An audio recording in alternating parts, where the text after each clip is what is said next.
Okay, we back with another one. We're gonna get this thing started. Everybody go ahead and like and share, subscribe, all that good shit. Elisha Michelle sitting down with some more chocolate today. You know I love it when we get the double chocolate in the building.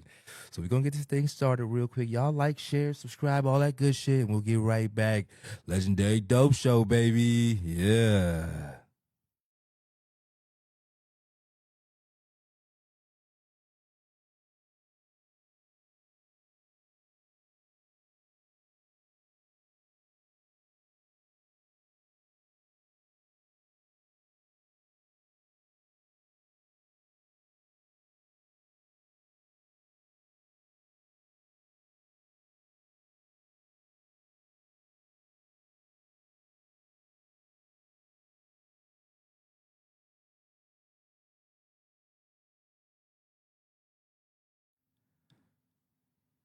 Welcome back to the Legendary Dope Show. This is L Rock, executive producer. We're about to get this thing started. Is you ready, Elisha? She's ready. Okay. Let's get this thing started. Ladies and gentlemen, welcome to the Legendary Dope Show with the beautiful, the lovely, the amazing Elisha Michelle.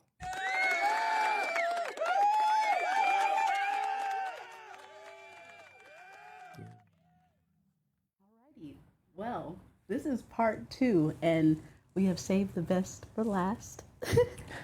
We have the most beautiful Besa Gordon in the building today.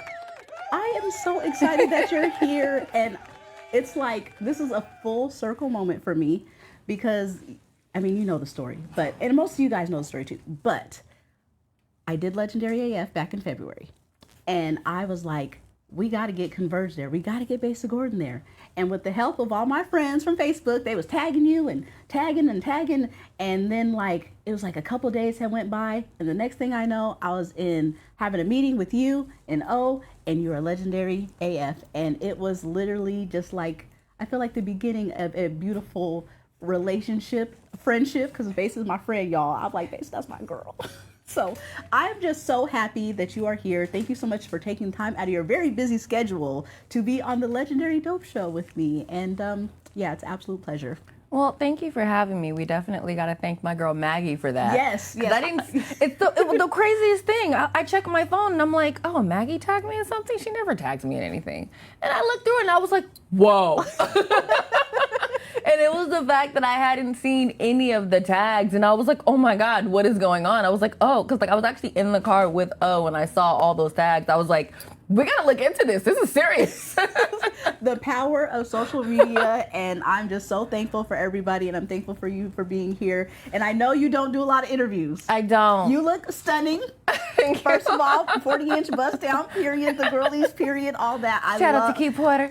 Yes, I love it. I love what's going on. I love all of this. You know, I love that you are a chocolate woman from the CD, showing representation of what is possible for all the girlies who are like, I want to do something like that. And Besa makes it look effortless. Child, it ain't though.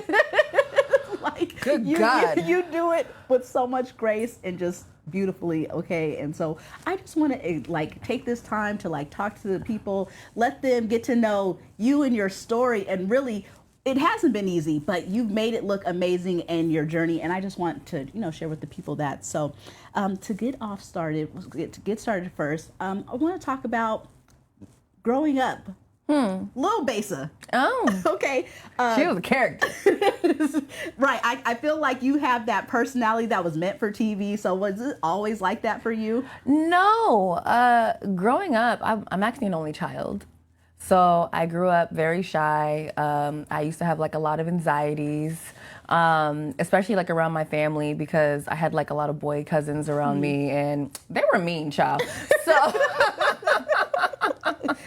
as an adult, I don't fight, but when I was younger, we used to get down, and I would bust heads. Okay, there's a few scars that they still have to this day because they was playing with me too much, and mom would be like, "Leave her alone." Anywho, but no, but although I was quiet, my love for media started with radio. And so I would watch TV and things like that, but radio was like really what drew me in. And then I was like, maybe TV too. But I was like, okay, well, let's start here. Yeah. Let's have a start. Let's have a place. Let's have a spot where we can be like, okay, let's get our honing. Because in radio, you don't have to be seen. And you can like do redos if you're not live and things of that nature. And so I used to sleep with a radio in my room, and that would be me imagining as if I was on TV and or if I was on the radio and I was answering the phones. I used to call into the different radio stations. Aww, so cute. I did. Like, my real name is Janae, so like my best friend at the time, her name was Tressa, and so we would call and we'd be like, hey, who is it? And we'd be like, it's Tressa and Janae. They'd be like, oh, they're back, because we would call every single week. You were already a star. They already knew who you were. I guess so. Every couple of weeks, we wouldn't be able to call in because we would both be busy or whatever have you, or grounded, child, because it would happen.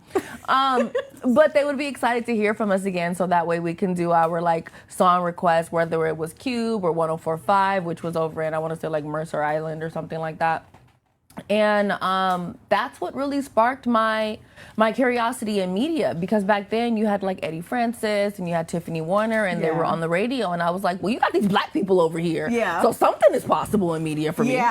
Let's figure it out. For sure. And then, so we just had Big O on the show, and he said that at 5 years old, you were ready to like be in media.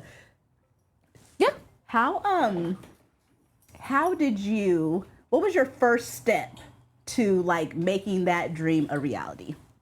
So right out of high school, I started a blog called Besa.com. Okay. I've seen it.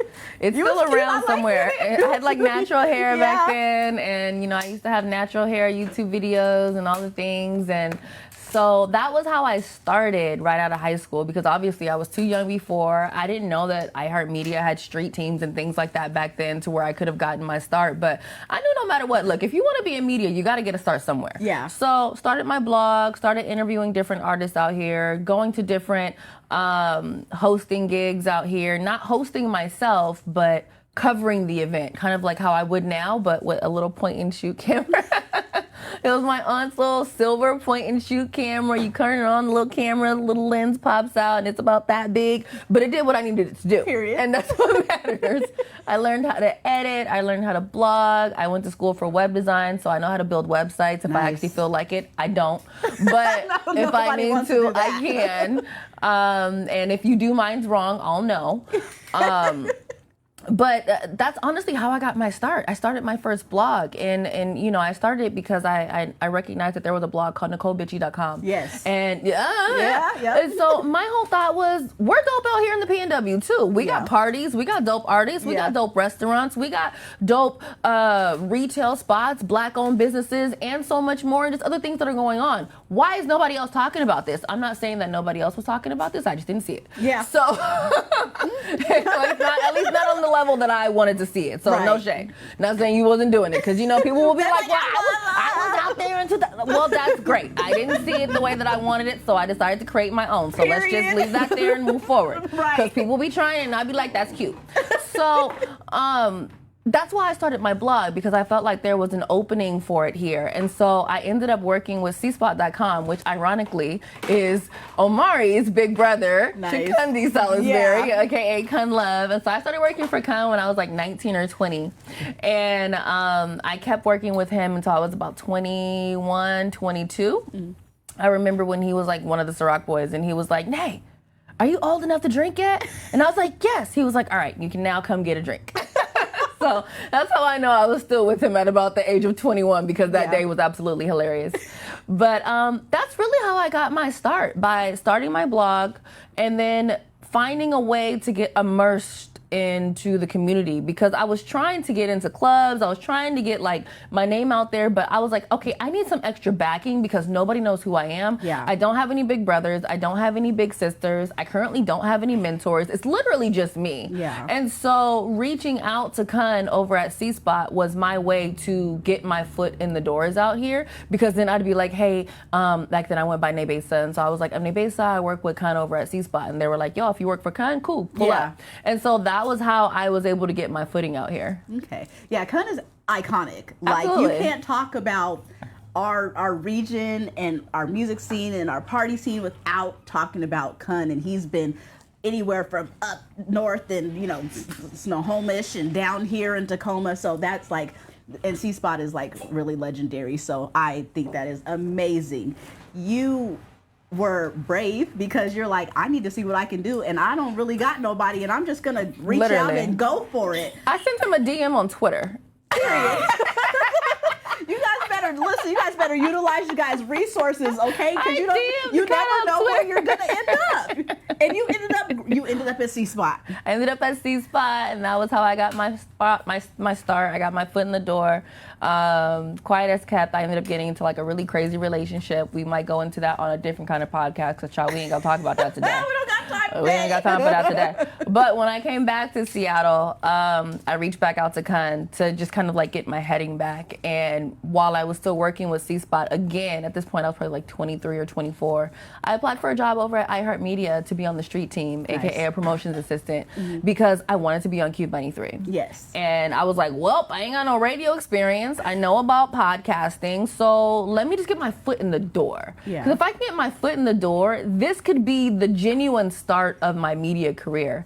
I didn't know that there was the opportunity to be on like Fox back then as like a promotions assistant also. I only knew about iHeartMedia, how they actually allowed for promotions assistants, because one of my friends worked for Movin' 92.5 and she was in the same kind of position. And so that was how I was like, okay, I can get my start by starting over at iHeart on the street team, and then we can make all the additional. You got to start somewhere, and, you know. And so, how old were you when you did this? I was like 23, 24. Listen, Besa was ambitious AF because, child, when I was 22, 23, I didn't know where I was going in life, like at all. I was like, you just hope that, you know, you can get a job and just pay your bills, and, you know, you want to move out of your parents' house, and it was tough, and you're eating ramen noodles and cereal every day, and you're out here like, I want to be on Cube 93. I'm about to be part of iHeartRadio street team. Well, I dropped out of college, so I didn't have a choice. Really? Well, yeah, because I was acting crazy in relationships and things like that. But we digress. You know, I dropped out of college, and that's how I learned how to do web. Well, I first learned Photoshop when I was in 4th or 5th grade. Okay. Because my aunt taught me how to do Photoshop. As an only child, I needed something to do. So I was removing backgrounds and adding graphics back when I was like 7 or 8, okay? Yeah. So this is not new to me when it comes to graphics and editing. But when it came to the media game, I had to figure something out, and I realized that web design wasn't really what I wanted to do. It was just something I was good at. Yeah. So why am I wasting my money in college? Let me go where I actually want to be. Yeah. And that ended up being iHeart. And hands-on experience, getting to make the connections, the networking, the being out in the elements of it all. And then you did make it to Cube 93. I did. You did. I even bumped a few people, no shade. Oh, period. Sometimes you gotta do what you gotta do. I mean, I wanted their spot, so give it to me. I'm sorry. A woman with a mission and ambition. I cried each time I did it. I'm not gonna hold you, because here's the thing. They were all people I looked up to, but I wanted the spot. So do I just continue to look up to you and not go for the spot, or do I go for the spot and just cry later? Listen, I love it. I cried later. I love it when women are sharks, okay? Because there's this stigma, like you're supposed to, like, business is business, and if you're good for the job, go for the goal. Be a shark, ladies and gentlemen, because that's gonna get you where you want to be. And now look, I got Besa Gordon on Legendary Dope Show Scream, hopefully, and yeah, the rest is history. So Cube 93, how long were you with Cube 93, and what did you do there? So, okay, I started working at iHeart in 2018, and then I got on, 2015, I want to say, and then I got on Cube in 2018. In the midst of that, of course, I was doing like street team stuff, but eventually I got in the office, so that way I could start working closer with the radio stations, because that's how you get up in there. You got to, if they don't know you, you're not going to get on. That's just what it is. I got on the radio in 2018, and then they pulled Cube in 2023. So I was there until the last day. Wow. How did you feel when they were like... I cried. Yeah. I think we were all shocked. I was crushed. I could cry right now. Like, Yeah. it hurts Yeah. to this day. Yeah. I worked so hard because, like, that was something I always wanted. And then for them to just pull it, and then with all the work that I did and Yeah. the crew that was there, like Strawberry, who's now one of the Kraken in-arena hosts, like, we busted our asses to, like, get Cube seen and respected once again, because we weren't Super Sam. We weren't Eddie Francis. We weren't Tiffany Warner. And we knew that we was all this new crew of people. So we knew that at a certain point, like once Super was gone and then once Tiffany was gone, we had to work even harder for people to see us and respect us in that same way. So once we started getting some of that same respect, and then the numbers started moving, and then we were doing our hosting gigs and we're moving around and we're doing this, and then they pull it, oh, I was crushed, child. Yeah. I'm still not happy about that. Yeah, for sure. If you could ever, like, if they were like, we're going to bring Cube 93 Oh, I'm back. you were like, I would do it. I'll just do this in the TV show. I mean, I did it already. Work? Yeah. I've already done it. Yeah. I'm back. Okay. It is what it is. Yeah. So your passion for radio. And then when did you know, like, it's time to be the face and, like, step out and, like, actually be on camera? What do you mean? Like, on Cube 93, you did radio stuff? Mm-hmm. Was it still videos? And, like, were you... So we were able to do both. Okay. So while I was over at C-Spot, I had a YouTube channel. It was named Besa TV. Okay. So funny story, when I worked at AT&T over in Factoria, I've worked cell phone jobs. I worked at AT&T in Factoria. I worked at T-Mobile on 6th and Pine. I've done the jobs. But during my lunch break, I would go in my car and make YouTube videos. So I would have like 30 minutes to an hour, and then I would quickly go grab food, and I'd go back in the car, and then I'd make my YouTube videos. I'd sit my laptop on my on the dashboard of my car, and then I'd be like, okay, I got this many minutes to do my Real Housewives of Atlanta review, or to do my Love and Hip. It was getting done though. Right, you're focused. I was, and because I wanted to be seen, I wanted to be out there, I wanted my voice to be heard, and so by any means, whether it was radio, blogging, YouTubing, I was going to do podcasting, because at that point I was also on Go Juice Radio, which was owned by QDOT out here. Yeah. And so I was doing whatever I needed. Marvin will tell you. I was doing whatever I needed to do to be seen and be heard, even if it was on a lower level. Focus. So it was always a thing that I wanted. And then over at Cube, we didn't have cameras in the studio until we redesigned the studios. So I would bring people in and have them video me or take pictures, but I could get audio. And then sometimes I would set up my iPhone, or I'd set up my laptop. I was getting my footage. Period. You got to get the content. You need the content, or it didn't happen. Content. Anytime, you got to be able to, because if you don't, it didn't happen, right? Exactly. That's like it didn't happen. When did you start your journey with Converge and Fox? And oh, that's the funniest story ever. So my journey with Converge started because when COVID hit, I was still doing, I had moved somebody from nights, because I was doing overnights, and I was like, Eric, and because I was my, what do they call them? Not production. Yes, my program director was Eric Rosado, and he's the one that taught me how to use the boards and everything like that, and he trained me and got me into radio in the beginning, because I knocked on his window while he was recording and was like, how do I get on Cube? And he was like, where'd you come from? Let's talk. So that's how that all started. But a little bit before COVID, I was still doing overnights, and I really wanted to do nights. And so ironically, once COVID hit, I was finally doing nights. I needed to know what was going on, so that way I could tell people what was going on, because I lived on South Lake Union, and I could hear the people marching up Denny Street, because I lived right by the Whole Foods. Yeah. So I ended up getting introduced to Amari. Not physically, but someone's like, you should follow Amari Salisbury on social media. Like, I add him on Facebook, because he's like covering all this stuff. I was like, I did add him, and he hasn't added me back yet.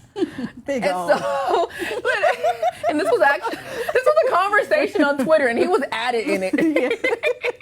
I don't know if he was out in Capitol Hill when that was sent, but he added me on Facebook within moments. Nice. And I would say that's how it started, because just kind of how he talked about earlier, he sees talent and he pays attention to who's who and what everyone is doing. I was still doing my thing back then. I just didn't have a team, and I was doing it from my apartment. Like, I interviewed Blueface from my apartment on IG. They called it like IGTV back then, but it was like IG Live. I interviewed Blueface from IG Live. That was awkward and went viral for a second. I also interviewed Jack Harlow. Nice. I interviewed Erica Banks. I interviewed Bia. Nice. Like, I interviewed a lot of different artists because they couldn't come into our studios. Yeah. And so they sent us kits for us to be able to record at home. Nice. And so I think that was another way that O was able to see the different things that I'm doing. Yeah. And just me doing them from my apartment and just working with what I had, which was just a simple laptop. And so eventually he was like, you're doing all this stuff on radio. That's great. You're also doing all of these interviews. You should really try to be on TV. And I was like, I mean, that's cute, but how? We all have a dream. Yeah. Like, a radio seemed, if I'm being honest, radio seemed attainable to me. TV did not. Okay. Especially as a black woman in Seattle. And not just any black woman. I'm not a racially ambiguous black woman. You know I'm black when you see me. You can see me from 5 blocks down the way and you know I'm black. Yeah. Whether I want a wig or not. Like, you know what I am. You know, I'm not some light-skinned chick that you can get confused. I'm black. And so for me, I just never thought it was attainable. And so we had our meeting, and ironically during our first meeting, he was like, I could see you on Fox Soul. I could see you on TV. And at some point, obviously, all of that ended up happening. Wow. So that's really how it happened. It started with a tweet of me being like, on my Twitter, about me being like, he didn't add me back on Facebook yet. Shout out to DJ Lady Coco. And then it started with a meeting. I created a deck for him about what I wanted my show to be about, which was Rewind with Besa at the time. And then we've just been growing from there, and he's been like molding me from there, just like he does all the rest of the talent over at Converge. Yeah. And you are such a superstar. Everyone, and what I remember the first time I got on the meeting and I talked to O, and I think he like put you on after we had like a small conversation, and I will never forget this. He was like, the one thing I love about Besa so much is like she's really for her community, and she's really a good person. And for some reason that really stuck out to me, because being an influencer, it comes to a point where you go everywhere and like people are like, oh, you're so great, you're so amazing. And I've seen it like change people in a way to where they get cocky and it gets real ugly. And so that really stuck out to me, because that's the main thing that I try to do, is make sure that I stay true to my roots and remember, because it's hard work doing this, being a black woman, I have a whole bunch of shit going on, as everybody does, you know what I'm saying? So it's like, to know that someone to speak so highly of you, but like just those simple words, she's a good person, meant so much. And I was like, I really, really want to build this connection, because you guys are some great people. So, you're amazing boss too. Yeah. Thank you. And ever since, I just feel like we've been rocking, you know what I'm saying? You came to Legendary AF, and I was like, literally, that was such a highlight for me, for my team, for everyone who was involved, for everybody who was watching, because it was literally something that we put together so fast. And it was fun. And it was fun. It was fun. Everybody got to it was just a really great experience. And just like, we're all adults, but just something about being on TV. It's like, we're on TV, right? This is amazing. And I'll never forget, Sentu, he was a designer for the second Legendary AF, and he vended at the first one. When he was posting his clips, he was like, look, Mom, we made the news for the right reasons this time. Because I think I saw that. And that was so powerful to me, because it's like, we just everyone just comes from different spaces, and to be able to put all of that, and then for you to highlight that on your show was just amazing. Also, it's really, this is kind of, because you're very popular in prison. I am, and I'm just like, wait, how are you guys even? First of all, was like, hey, I see you on TV. I was like, period. It was with Besa. We love Besa. We tune into Besa every time time she's on, we're glued in. Everybody is watching Besa. They're like, Besa is our girl. But it's like they love you, and it comes from so much respect, right? Because they're like, she's really doing her thing. She's I this get the emails. girl from the CD. I get the written letters. I've gotten like graffiti. Like it was a dope piece of graffiti. I wish I had it with me. It was fire. Like I get the things. So thank you. They're sending you gifts. Yes. They're like, maybe just shoot my shot, just maybe. Just maybe. Well, nobody has shot their shot. Everything has been respectful. Respectful, and from an admiring standpoint. Yeah, they like, I was just, and that was really cool because I was just getting so many calls from people that was locked up. That was like, we seen you on Besa. I was like, man, it's a full circle moment for me. They watch the show. Yes. Like they tune in deep. Yeah. When it comes to your craft and balancing it all, where do you find time to like set aside time for Besa? Yeah, long sigh. Relatable. I'm still balancing that, honestly. It wasn't just until like about 3 or 4 weeks ago that I just started turning my phone off on the weekends. Period. Like I literally put it on sleep. Yeah. And I don't care who you are.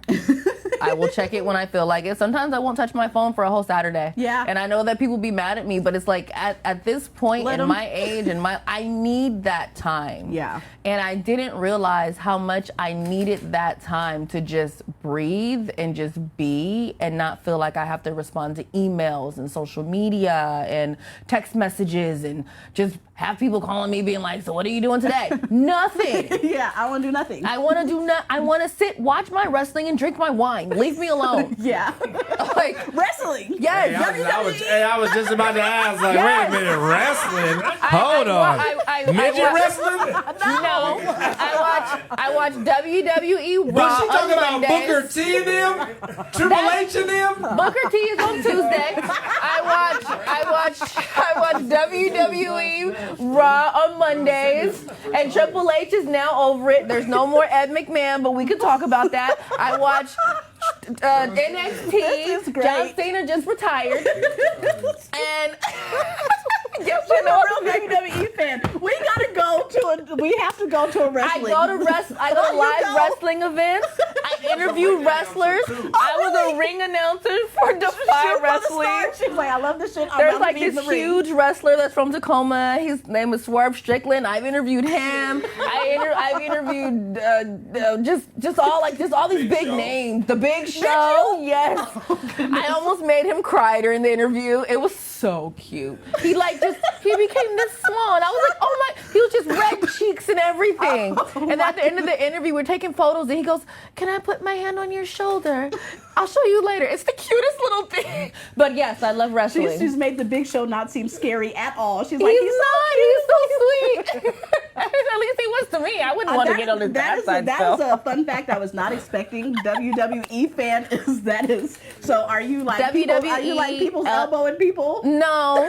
But Yeah. I will cuss you out if you interrupt my wrestling. Yeah, period. And I might even send you the voicemail. And if there's a wrestling match in Seattle, like I phone call. Right. Let me see where I can get in, where I fit in. I gotta go. I will talk to you in 3 to 4 hours. So funny to me. And I'm so serious. Wrestling as a pastime for Besa It's very is relaxing. iconic. I'm like waiting for Defy to get back to Seattle. I think they come back in a few days, and so I need to hit up Matt Farmer and be like, "Hey, I'm pulling up." Like I need to pull up again before the year's over. It's so electrifying for me. I love that so much on so many levels, bro. Like what? Okay. Yes, black girls with baby hair is like wrestling too. Come on now. And you know.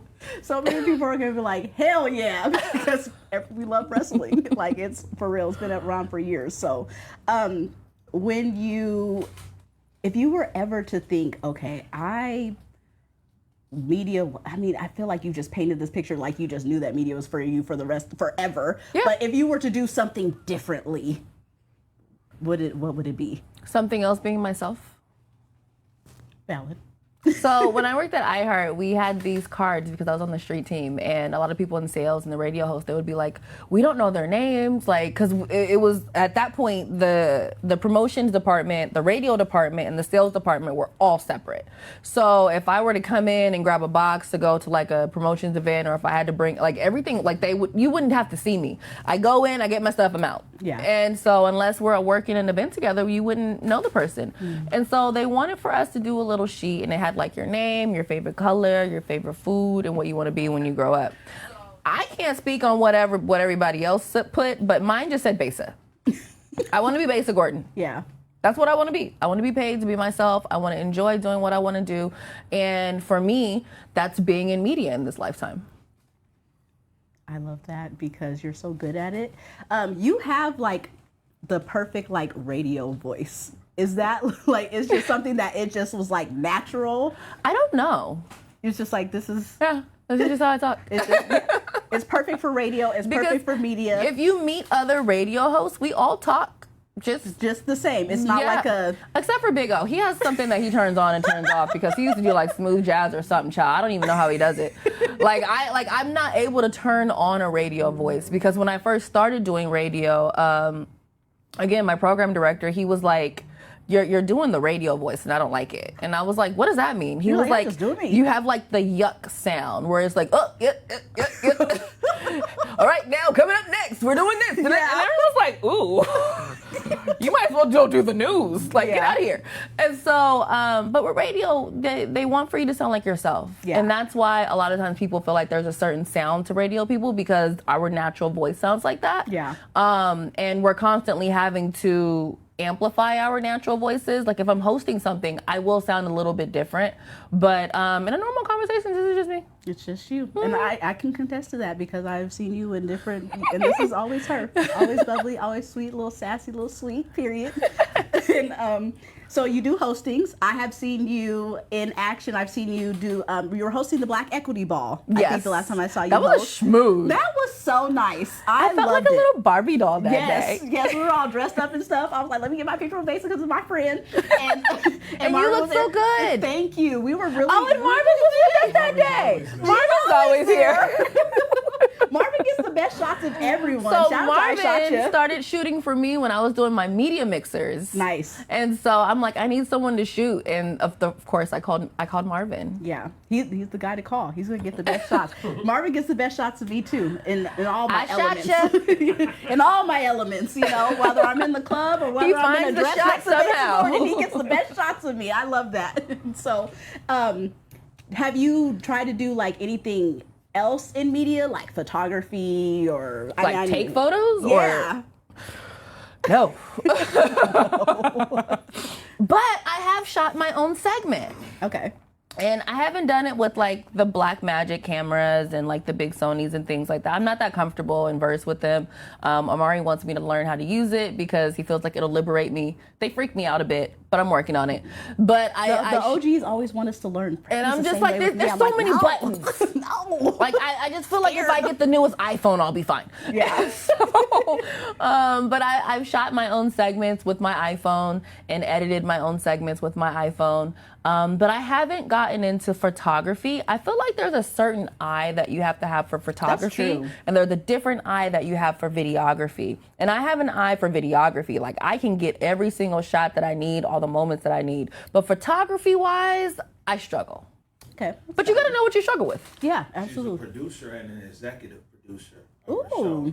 And so she's her own boss. And then there's that. A producer and a talent. Love that. Yes.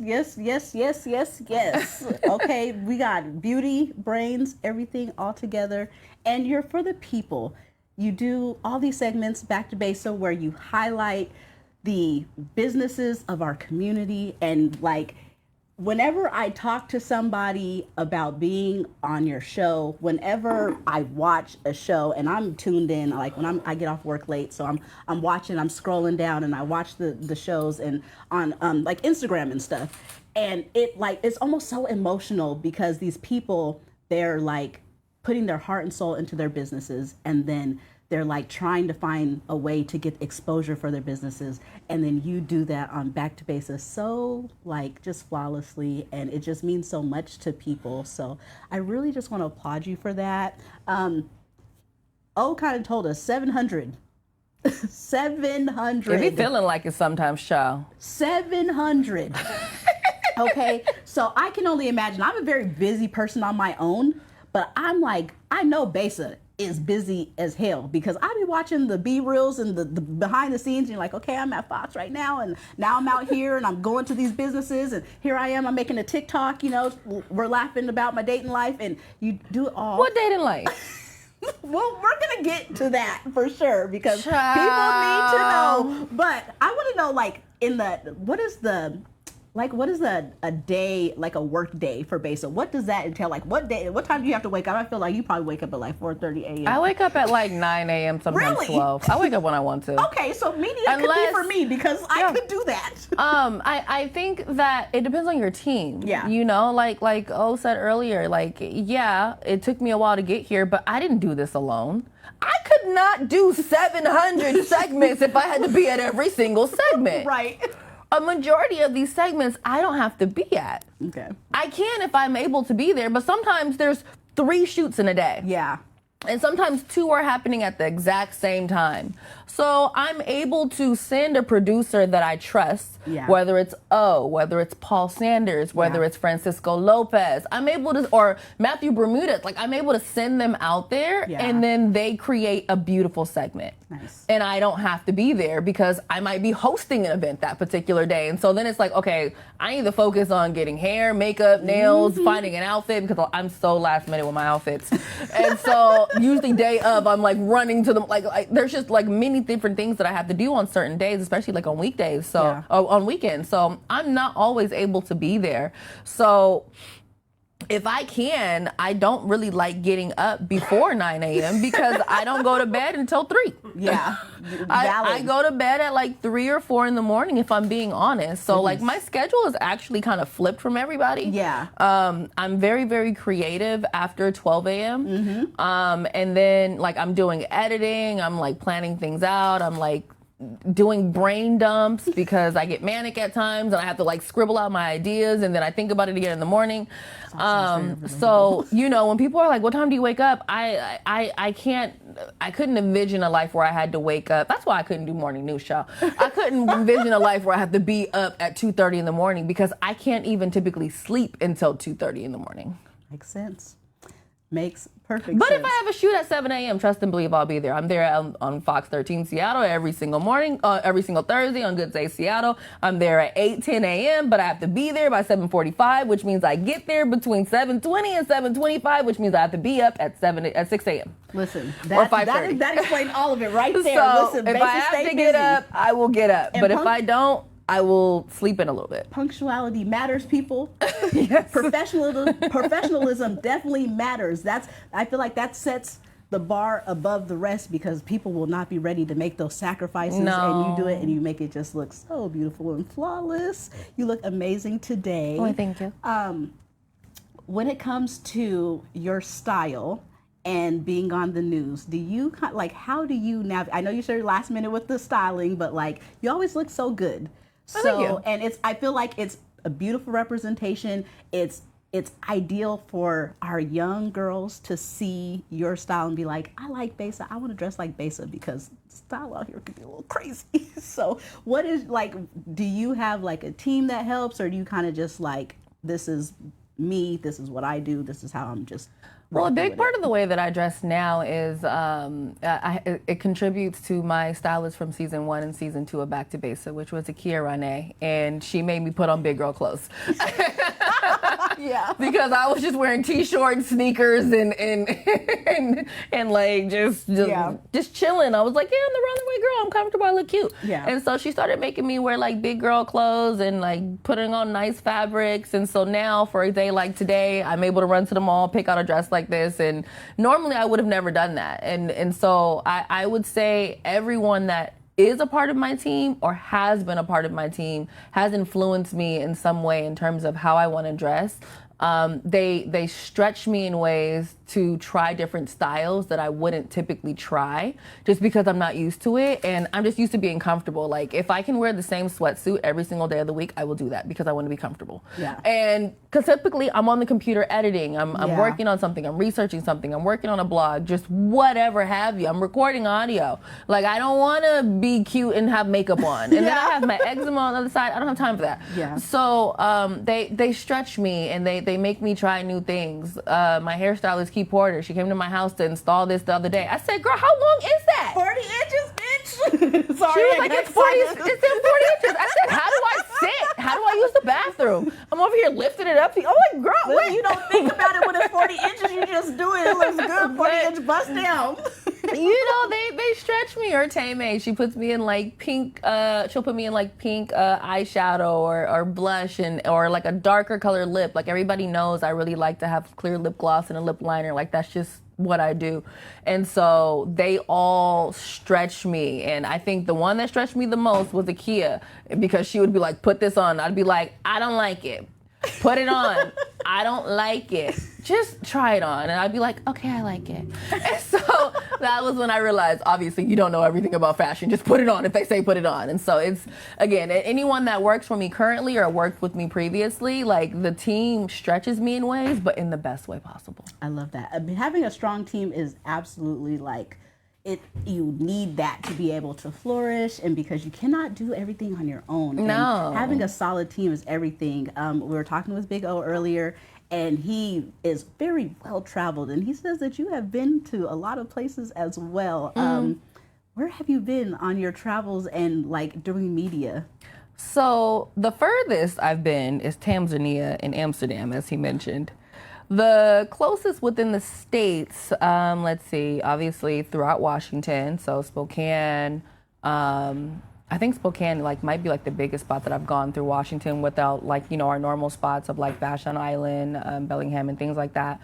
I've gone to Portland. Obviously, I'm always at Portland. At one point, someone thought I moved to Portland. A lot of people thought I lived in Portland after a while because I also did radio in Portland. Okay.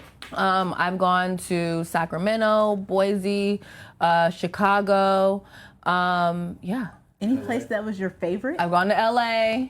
Yes, I did go to LA. I went to Hollywood and LA. Nice. Any place that's your favorite? Tanzania. Yeah. It was so different, but Yeah. so beautiful, and it was so much of us.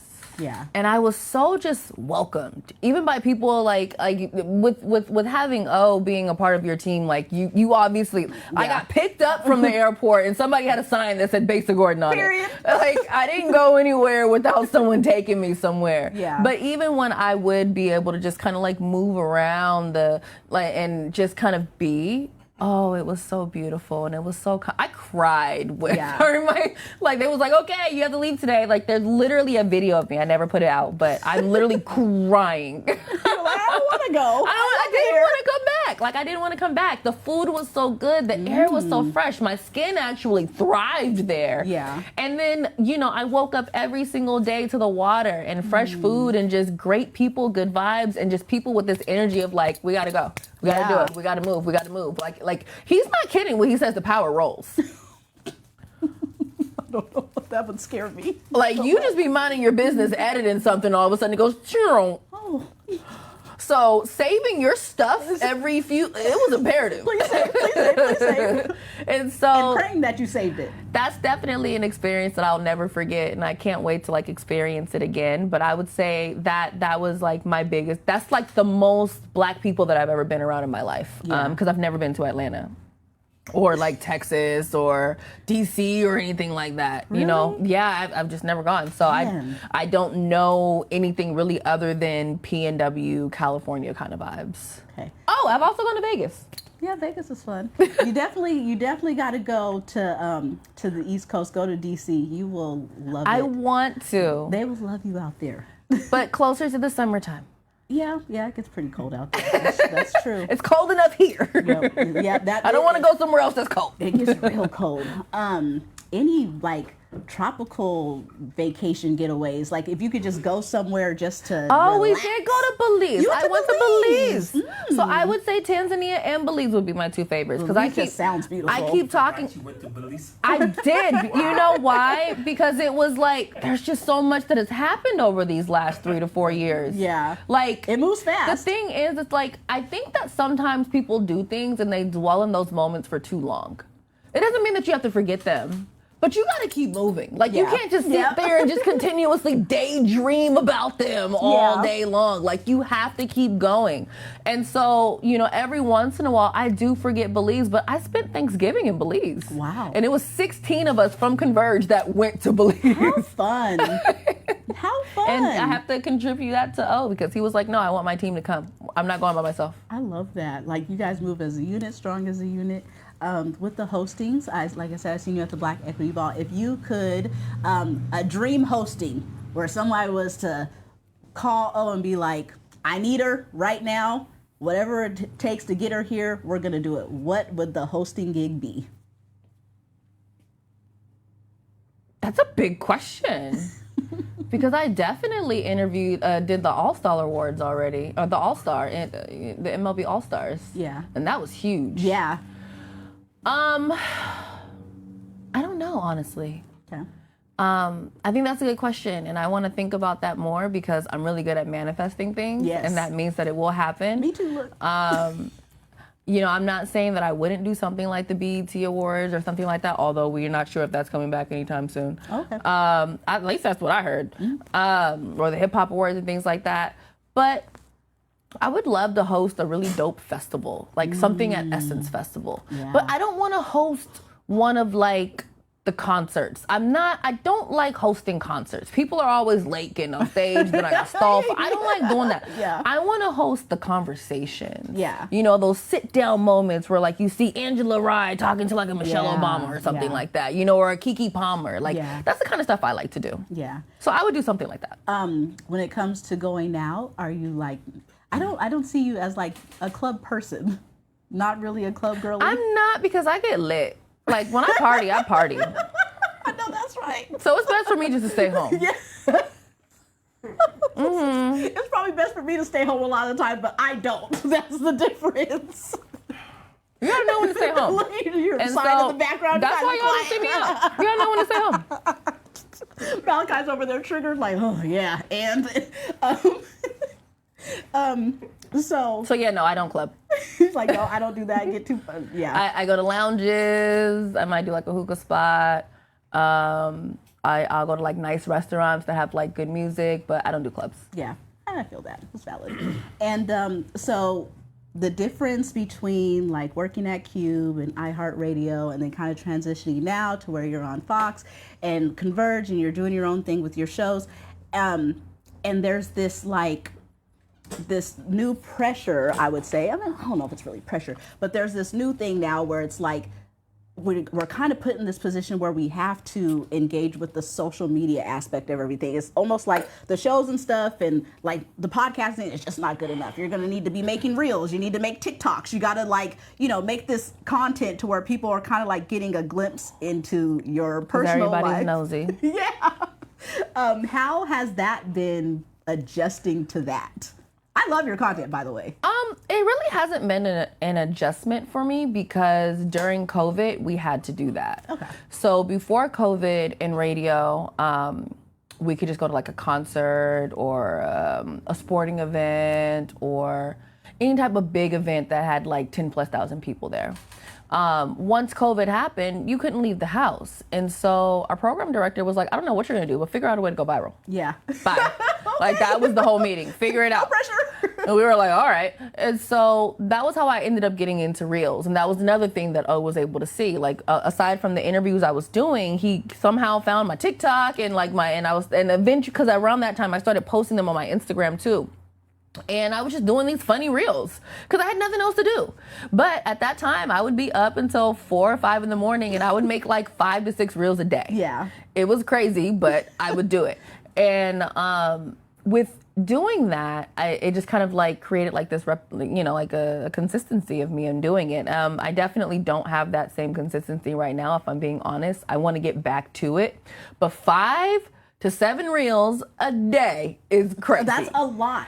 I did a content day and we made 2. It's crazy. At least in like this normal life, you know. Yeah. Like during COVID, it wasn't too crazy because you didn't have anything else to do. You were at home all day anyway, so it was fine. But in this normal day in life, it's definitely hard to do 5 native reels a day, to where you're not clipping something out, something else that you did. You're not repurposing something. Like you're literally doing 5 organic pieces. Like, I don't know how I did it to this day, but I did it. And so I would say that's not necessarily the hard part. I think sometimes the hard part in terms of TV versus radio is the planning. In radio, I didn't have to plan as much. Like I could actually show up, look at the log, check the news, check, celebrity websites, and it's like, okay, this is what I'm going to talk about today. This is the contest I need to do for today. This is the promo I need to do for the day. For a TV show, you got to have a whole theme. It needs to make sense. You can't just be popping in segments here and there. You got to be like, okay, I'm going to shoot this because I want to do a show. Like it just all needs to make sense, and it needs to fit together like a puzzle. Like it's like Tetris, And so in radio, I was very more so on the fly, and I didn't really have to think as much. And with TV, I definitely have to put on that producer hat to make the shows make sense. Okay. And one of the reels that I loved was one where you're talking about like being single and needing to actually like put yourself out there to meet people. And you're like, no, I'm good. So you want this? Yeah. But you want that? Yeah. Well, in order to get this, you have to do that. Ugh. Exactly. I have to go outside and talk to people? That's a lot. So it's a big world for Amo. Asking for a lot of people. Besa Gordon. Child, who is these other people that don't even slide into my DMs? What is happening here? Okay, don't say that. Shooting Don't the say messenger that. because you guys are coming to her rather than just coming to me, but we digress. Don't tell them that. Besa, single? Besa is single. Looking, dating, not interested, stay away from me? Depends on the person. Okay, period. What are some characteristics that you are looking for? I'm very sapiosexual. Let's say that. Okay, what does that mean? It means that I'm more attracted to your mental than your looks. Makes sense. Like you can be Tay Diggs fine, but if we don't vibe, I don't care. Yeah, that's grown woman shit right there because some people, they look good and they just, when they open their mouth, it's like, or the energy is just not aligning. Like the energy has to align with me. I'm very, very much so energy in tuned. And so for me, sometimes I could be like, yeah, I want you to have this. I want you to make that. Let's get the energy right first. Yeah. And then we can go from there. Yeah, makes sense. Is it hard to date because you are Besa Gordon? Sometimes. Big personality. Not even sometimes. Yeah, it is. A lot of the time. I was talking to, it was crazy. I was talking to Angela Poe Russell, who helped us kick off Back to Besa in season 1. And she was like, are you dating? And I was like, no, nobody approaches me anymore. And she was like, really? And that's what I said. And I was like, when I was in radio, I didn't have these problems. Like, guys would approach me, they'd ask me out, they would want to know, like, oh, are you single? Da-da-da. I'm like, do you see me posting anybody on my social? What was I doing on Valentine's Day? I was at home. Okay? So it's like, I'm just saying. Yeah. Where was I at on New Year's? I was at work, minding my business. Did I have a love of my life with me? No. And so, But when I was in radio, guys would like ask me things. What are you doing for New Year's? What are you doing? And I would actually go out on dates on these holidays. Since I got into TV, that doesn't really happen anymore, if ever. Yeah, they're like, Besa's out of our league. And it irritates me. She's out of our league, bro. Don't even go for it. And that's so unfair to me because like you've taken me out of your league and didn't even try. And so now I'm just single. So we just out here. Look. Listen, I'm scared for your DMs right now, but just we're just gonna pray. Just give me an update of the week, girl. You have she gave a lot of niggas hope. I wasn't going to hit her, but I see eyes darting everywhere. I'm like, all the naked mole rats is coming. They are coming. Yeah, no, I'm for real. I'm like, I'm gonna tap back in with you in a week. I'm like, Besa, she deactivated everything. It got too crazy in there. I tell the team all the time. I'm like, don't nobody want me. I guess I give off crazy. You know, I am a Scorpio, so I can give off crazy eyes real quickly. No more. Listen, they're probably in there right now. Scorpio. They're like, oh, well, that's an even. What goes good? Right. Go good. Right. They're like trying to figure out how Let me to Google my sign with this and this. You know, this works with this because we communicate like that. Yeah. Be like, oh, all right. A whole bunch of Grand Rising Queens for you in the DMs. Godspeed. Child, those, please, no. Not my face. So, No shade. No shade. But we all have our things. Yes, for sure. When it comes to being this beautiful Black woman that we see right here, self-care is very important. What are some self-care tips that you could give people who are watching? Turn off your phone when you can, child. Yes. Just disconnect. Oh, It's something energetic about taking your phone, putting it on sleep. And when I say sleep, I mean Sleep, like like do there's not disturb D&D, sleep? there's Yeah. do not disturb, and then there's sleep. I have not reached that level yet. Sleep makes it to where you see, like, do not disturb. If you tap your phone, you'll still see your notifications. Yeah. Sleep, it turns the screen black. Oh. Nobody's getting through unless you want them to. Like, you have to add them in there to get through there, and you have to do that with D&D too. But Yeah. at least with D&D, you can tap your phone and see if you miss something. Yeah. You actually have to search for the notifications on I gotta sleep. find it. And I genuinely feel a worldly disconnect when I do that, which allows me to recharge. Okay. And so I think just disconnecting from social media, disconnecting from all the buzz and the hissing and everything that's going on. Because for me, my life is social media. It's emails, it's TV, it's all the different things. And I just sometimes have to be like, I'll deal with this on Monday. Yeah. So, yeah, definitely protecting your peace, not overworking yourself. And what is it? What is your friends? Besa Gordon, they're like, that's my girl. Do they like sometimes, like, are they like, can you get us in this place? What are we doing this weekend? You don't play that? My friends got their own connections. Oh, period. So you got friends in high places. They don't need me for that. Okay. Can you tell us about one of your most, like, memorable highlights of like a small business or like a person or something that just kind of stood out that you did over the years? I think that it's such a simple one, but it was Campfire Coffee. Okay. When I went, and that's Quincy Henry's spot, but that's because I've known Quincy since I was in middle school. Oh. So he was dating my best friend's aunt back in the day, and he was doing music back then, and that's also how I ended up going to I ended up being on Goji's radio.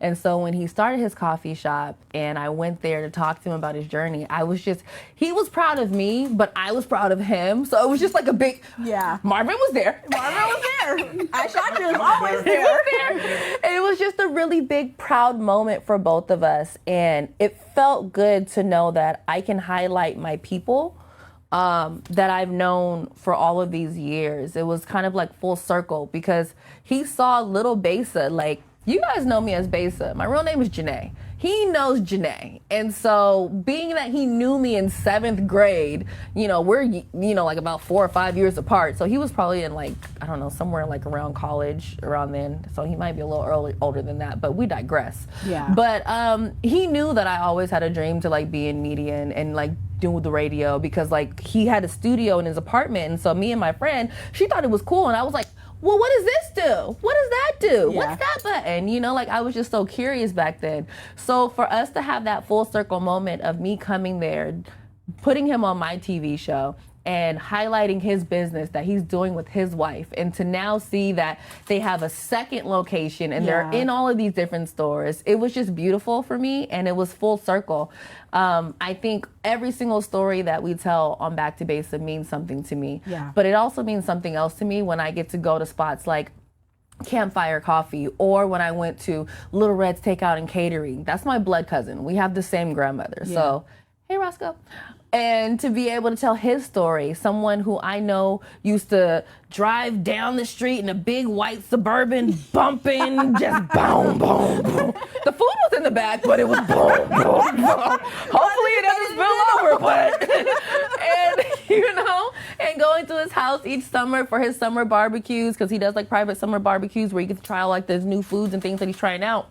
And so to be able to now, after all those years of knowing him from catering to getting his restaurant, to having a barber shop up top in his restaurant, and then also creating space for other businesses within his restaurant, stories like that mean a lot to me. Yeah, and it's like you're really like doing something that's so amazing in the community, and I know I just keep saying that over and over again because just putting people on TV, we're not like, you know, like, and so many people were like proud, like just getting those calls from all over the place, and then also like highlighting those businesses so they can get more business, so they can strive, because these are people who are really like, they said, you know, they're putting their neck out there to do something so scary, like start a business. Yeah. Most businesses don't even make it past the 2-year mark. You know what I'm saying? So it's like to even just have that opportunity to do that and have that opportunity to even be showcased on a show that has so much coverage and where everybody knows, like, your face is everywhere. You're on the back of buses, you're on billboards. I'm like, that's my friend. Okay, that's my girl. Period.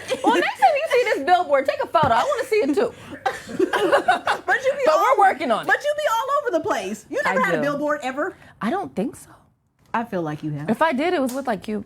Okay. But we're working on the Back to Basic billboard. Look, he said. That's what I said. If I have, where's the picture? She don't have hella placement. Yeah, yeah. You know what I'm saying? And even the bus campaign. The bus, yeah. Yeah, it was on bus. Crazy. Well, yeah, it's buses for That was sure. her and Jennifer Hudson. Yeah. By the way. Yeah. It was the rollout, and so she was on there with Jennifer Hudson, and also like all of her stuff on national TV and broadcast and across the Fox local app. And man, there's shit, you everywhere like air too. Period. You know we everywhere like air. We be flying high in the sky. Amen. I love it. Yes, take us to church. Okay, because I'm like overly proud because, like I said, just to be able to see someone that's like looks like me on TV, I'm like, oh my gosh, that makes it like a reality. It's attainable. Yes, and so for anybody who's watching who may be like, I want to be like Besa Gordon when I grow up, or I want to be in media and I didn't really know it was possible, what would you tell them for like how to try to be like you one day? Well, first of all, you don't want to be like me. You want to be like yourself. Okay, period. But you just want to start. I think that everyone overthinks being in media to where it honestly like drives me bananas. They're like, I don't know what to do. Where do I start? Just start. TikTok is free. Yep. Instagram is free. Yep. You got an iPhone. You just text me on it. Yep. Start making the content now. Yep. Like if I wasn't already making content and I was just some talking head on radio, do you think that, oh, would have freaking hit me up to be on TV? No. This is true. I had to start somewhere. If I hadn't created nebesa.com and then went over to Go Juice Radio and then went over to C-Spot and then got to iHeart and like, would I have? No. People overthink it to where I need the roadcasters, I need the DJIs, I need the lights, I need the this. No, you don't. You just need to start. Like, and that's what I would tell people. Start. You know, create some sort of a niche for yourself. For me, it was easy to start with Real Housewives of Atlanta reviews and Love and Hip Hop reviews, and then just interviewing different artists from like the Seattle, Tacoma area. And then I moved forward from that. But I started. I knew it wasn't perfect. I knew I was literally doing my interviews on the white math book. Yeah. In my aunt's bathroom as I balanced it on the freaking countertop on the sink. I knew what, and every once in a while you would see it kind of like bounce back and forth, but I didn't care. I was doing it anyways because people were at home and I needed a private space. Yeah. It's just starting. If you don't start, you're never going to get anywhere. Yeah.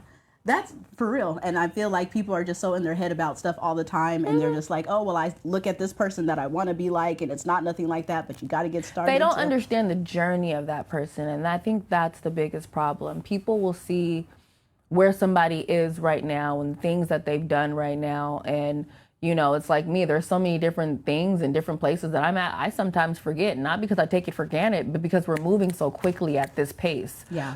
But I wasn't moving that quickly like 10 years ago. Yeah. You know what I'm saying? Yeah. So it's like now I'm able to like have these moments to where it's like, then I can look back and have these conversations with you, and it's like, wow, I did go to Belize. Yeah. Oh wait, I did go to Vegas. Like, I don't remember. I did You so know, much it's like vacation. I've just been moving, and I'm like, what's next? What's next? Let's keep going. Yeah.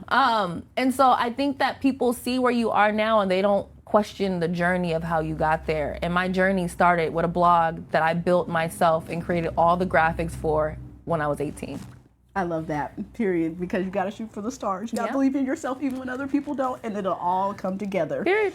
Because my family laughed at me, and I was like, That I love y'all, though. that has been a common thing that has been said on the Oh, show. they laughed at The me. the ones, like, they do not be letting up. They're I was like, in I want your to be own family. radio, I want to be this, and they was like, okay, Miss Hollywood.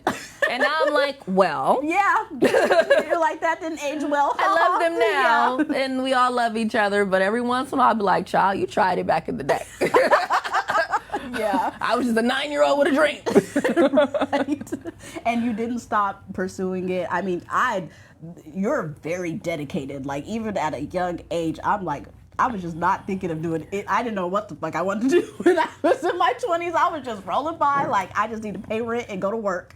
So just to know that you were like so dedicated and see where you are now is so amazing.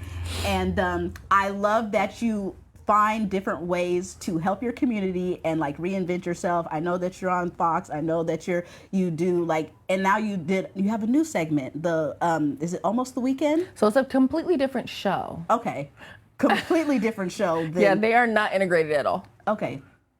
That makes sense. Yeah, so Back to Besa airs on Fox 13 and Fox 13 Plus. Almost the Weekend airs on Converge Media. There Yes. are certain portions of Almost the Weekend that we might put on Back to Besa if the interview makes sense. But Almost the Weekend is its own entity. Yeah. But you've made a way to like reinvent it a whole nother way that you can like help your community, because I didn't tuned into the live, and then I'm like just in there like, oh yeah, that's my friend Besa, you know, I'm telling people, and then I'll see my face on a flyer. I'm there like, hey, there's me. Like, you know, you didn't even tell me, didn't even know, but it's just the love that you just find different ways to support your community. So you're helping small businesses, and now you're helping promote parties and events, and that's really amazing. How did you come up with that idea to start that? It was a company idea. Okay. You know, before I got to TV, I would do these different reels, and it would be events to know about. And so when we were looking for additional shows to add on to Converge, it made sense to create a show called Almost the Weekend that talked about events. I mean, Amari can talk most about it because he's the one that brought it to me and Curtis. Yeah. I definitely can't take the full, like the whole idea of it, although I could, but I won't. That would be rude. But it just made sense because Curtis, he does a lot of events. He talks Yeah. about a lot of events. Yeah. I talk about a lot of events. You know, I cover different events on Back to Besa. So the concept of it made sense for me, but I would be lying if I said it was my idea. Well, it is amazing, whoever's idea it was, because I love it so much. It made me so happy when I just like logged in that one time and I was like, "Whoa, there's my event!" Like, you know, like, wow, I just at the right time. And it's almost time for us to get out of here. That makes me sad because I feel like there's so much more that I want to talk about. But this has been amazing. Yeah, we can always come back. Did you guys hear it? We're Did only you guys across did the you catch it freeway. on the thing, right? Because you know, me and Base, this is my girl, like. Word is bond. I said we rocking with you the long way. And I love that because you guys could be anywhere, like literally you guys could be anywhere in the world right now, but you guys is right here in LA3 studio at the Legendary Dope Show with Elisha Michelle, period. Sorry. Living our best lives. Drinking I am smoothies. pumped, and this will be the thing that I brag about for a very long time, so just get used to it and don't be hating. Period. So anything coming up for the fabulous Besa Gordon?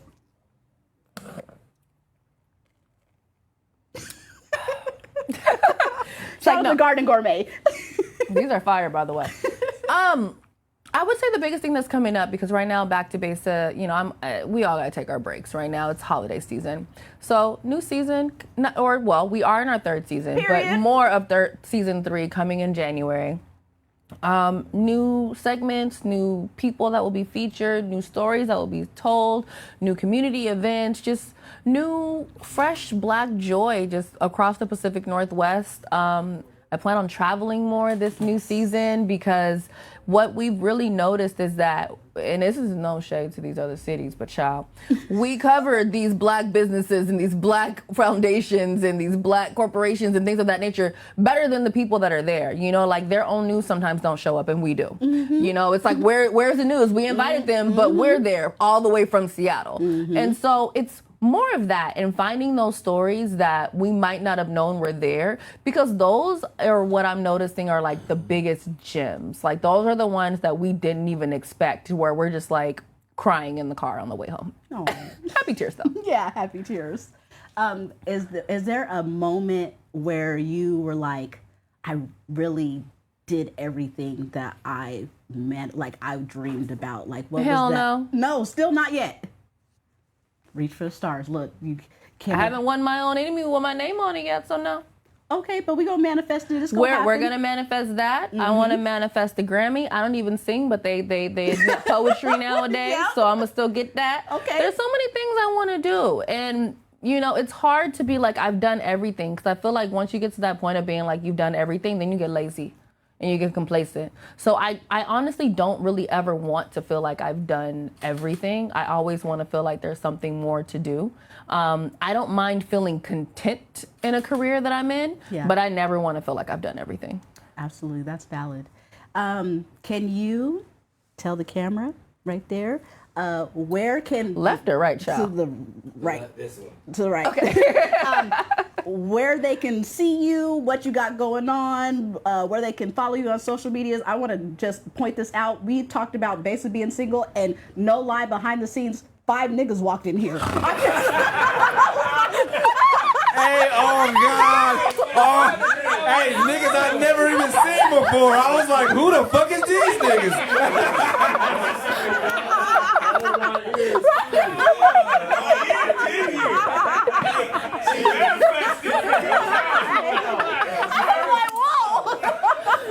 I heard the door open. I was like, They said, we not in the DMs, we in the know.